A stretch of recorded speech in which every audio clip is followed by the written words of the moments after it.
I'm going with Terence Crawford. You know, big weight jump, a dangerous fight, but somebody's got to prove to me that they can break Terence Crawford's will and that he can't figure it out against you. You know, it ain't no disrespect toward Canelo, but I've said this the last couple of years. I'm not betting against Terence Crawford against nobody right now. You got to show me that you can beat him. Crawford, I couldn't hit clean. They both hit hard because, and you can see the strength when I was fighting against Crawford. He is very strong as well. So look, yeah, but why does he need to give that much away? He's pound for pound #1 in the world. Why does he have to go for fighting Canelo? Canelo Crawford. It's very hard. 50-50. For me, pound for pound, #1 is Terence Crawford. When veteran boxing analysts discuss the highly anticipated showdown between Canelo Alvarez and Terence Crawford, a common opinion emerges. This fight may not be close. Many believe Crawford's jump up 2 full weight classes into the super middleweight division puts him at a significant disadvantage. Canelo's proven ability to deliver punishing body shots and systematically break opponents down at 168 pounds, combined with his championship pedigree at higher weights, is expected to overpower Crawford's style and physical build. Jaron Ennis even warned Crawford that moving straight to 168 against Canelo was a huge gamble, suggesting he should take a tune-up fight at 161st.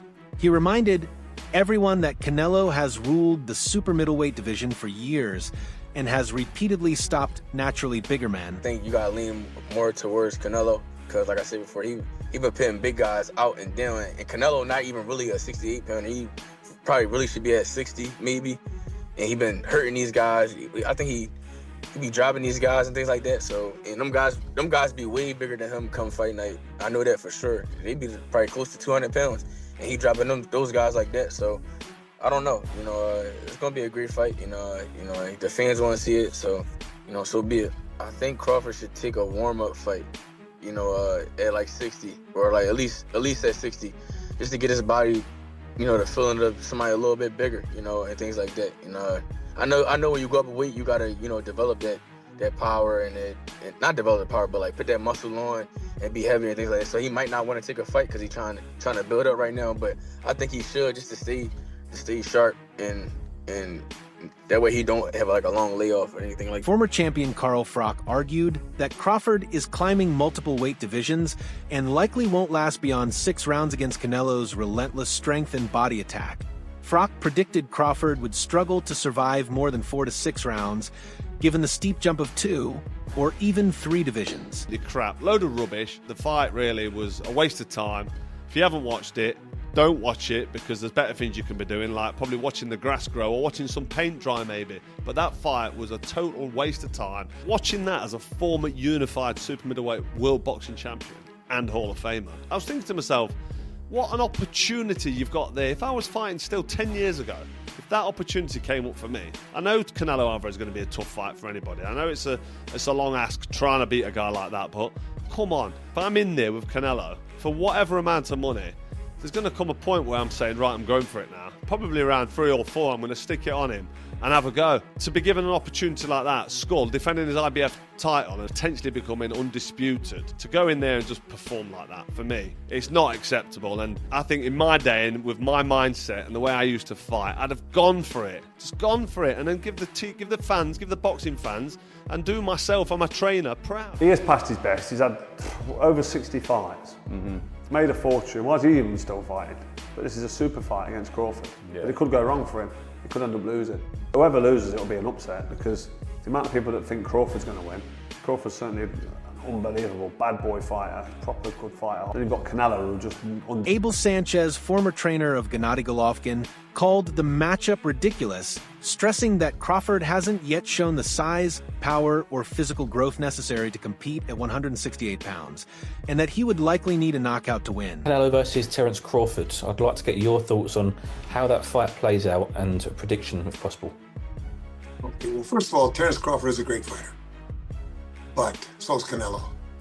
I think that, in my opinion, their IQ is similar, except Canelo doesn't get hit like Crawford gets hit. In my opinion, Canelo's a bigger man. Not that he started out as a bigger man, but he's now a bigger man. He has been hit by not only Gennady, who's one of the biggest punchers that ever coached and I've ever seen, but he's also been hit by Bivol, by Kovalev, who's a big puncher. You know, he's been hit by big guys. Crawford had a hard time with a 154-pounder who hit him often. So I think that no matter how much weight he puts on, no matter how smart he thinks he is or how big he thinks he is, he's going to be getting hit by a truck. And he's not used to that. And I think that at the beginning, just like it was with Kell Brook and Gennady, at the beginning, the speed and the talent. Sparring insider Coron Davis, who has trained with both fighters, also backed Canelo, pointing to his superior size and natural physicality as a decisive advantage. It'll be a lot you have to. It'll be a lot to get that victory based on, you know, size alone. Not that size wins fights, but you got a guy that got size and skill. It'll be hard. I mean, nothing's impossible. But if I had my money on somebody winning the fight, it'll be Canelo Alvarez. Even though Terence Crawford is a great fighter, they're both great fighters. And you got two great fighters in there. But I think one guy got the advantage due to his makeup, his body type, you know, how big of a person he is. And, I think that will be the deciding factor in that fight. Jumping up 21 pounds, would Crawford have to fight the perfect fight? Absolutely. You know, size will play a factor in that fight. It won't. It'll be a lot harder to damage Canelo. You know, his punches will be way more effective than Crawford's punches if they fight at 168. So I think it'll be an issue. It's not impossible, but it will be hard. Terence Crawford, however, believes his greatest weapon isn't knockout power, it's his elite ring IQ and adaptability. In interviews, he has explained that he doesn't need to stop Canelo to beat him. His plan is to study Alvarez early, then adjust mid-fight to exploit openings. Crawford spoke about his ability to switch stances, bait opponents, and disrupt rhythm, turning Canelo's pressure into a moving target. He insisted that sharpness, timing, and strategy will matter more than raw strength. On the question of size, Crawford downplayed concerns, saying, "You only know how strong someone is once you fight them," and added that he has no doubts about his ability to hurt Canelo. I got the speed over Canelo. I got the reach over him. He might got the size, the power. I got the better skills, boxing skills. Would it be more of a cat and mouse? The reality is Canelo does put people out. From Kirkland to Amir Khan to just... Don't do obviously, I'm just saying, man. No, but he's not. Kovalev was older. He does. Don't get me wrong. He does have a lot of power, but all those guys that you name is not as skillful as me. I'm sorry. No disrespect to none of those fighters. The skill level is not there. So how do you see a fight with Canelo? Tough fight. Canelo is a great fighter. Like, I always have respect for Canelo, but I just believe in my skills. The fact that people doubt me, it just fueled me even more. Try to get the fight even more. And I'm watching him, I'm like, man, I can beat this dude. I've been fighting people bigger than me all my life, and I always came out on top. You gonna get hit. It's a fight. He gonna get hit too. It'll be good. He's not gonna beat me. Don't worry about it. He's not gonna beat me. Don't worry about it. I think this fight is gonna